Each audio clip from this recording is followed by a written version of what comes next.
بسم اللہ الرحمن الرحیم۔ سفید پوش کو پہچانیے۔ لوگ اکثر کہتے ہیں بھکاریوں کو نہ دیں تو پھر کس کو دیں؟ ہمیں سفید پوش نظر نہیں آتے۔ یاد رکھیے، سفید پوش وہ نہیں جو ہاتھ پھیلاتا ہے، بلکہ وہ ہے جو غیرت کی وجہ سے ہاتھ نہیں پھیلاتا۔ پاور لوم کا مزدور، دفتر کے باہر کھڑا سیکورٹی گارڈ، آپ کے گھر کی کام کرنے والی خاتون، دھوپ میں سبزی بیچنے والا بوڑھا، موٹر سائیکل پر روزے کی حالت میں ڈلیوری کرنے والا نوجوان، جوتے کی پالش کرنے والا، گلی کا خاکروب اور پارک کا مالی، مسجد کا امام جو معمولی تنخواہ پر گھر چلا رہا ہے، ورکشاپ میں کام کرنے والے کم عمر بچے، اینٹ سیمنٹ اور لوہے کے ساتھ دن بھر محنت کرنے والا مزدور، حتیٰ کہ آج کے دور میں سائیکل پر سفر کرنے والا، یہ سب سفید پوش ہی ہیں۔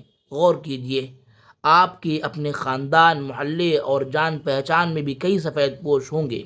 انہیں تلاش کیجئے، چہرے پڑھنا سیکھیے، ضرورت کو محسوس کیجئے، سوال کا انتظار نہ کیجئے، اور جب دل اجازت دے چپکے سے ان کے ہاتھ میں یا ان کے گھر تک مدد پہنچا دیجیے۔ یاد رکھیں، سب سے افضل صدقہ وہ ہے جو کسی کی عزت نفس بچا لے۔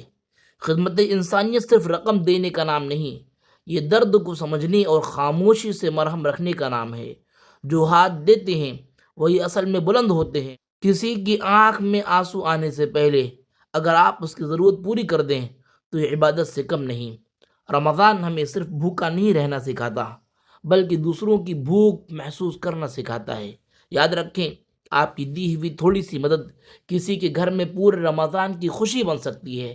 اگر اللہ نے آپ کو دینے والوں میں سے رکھا ہے تو یہ اس کی خاص رحمت اور کرم ہے۔ آئیے اس رمضان میں عہد کریں، ہم صرف زکوٰۃ ادا نہیں کریں گے بلکہ دلوں کو جوڑیں گے، عزتیں بچائیں گے اور خاموشی سے نیکی کریں گے۔ اللہ پاک ہمیں اخلاص، وسعت دل اور خدمت خلق کا سچا جذبہ نصیب فرمائے۔ بس نیت کیجئے، اللہ پاک ہم سب سے راضی ہو۔ جزاکم اللہ خیرہ۔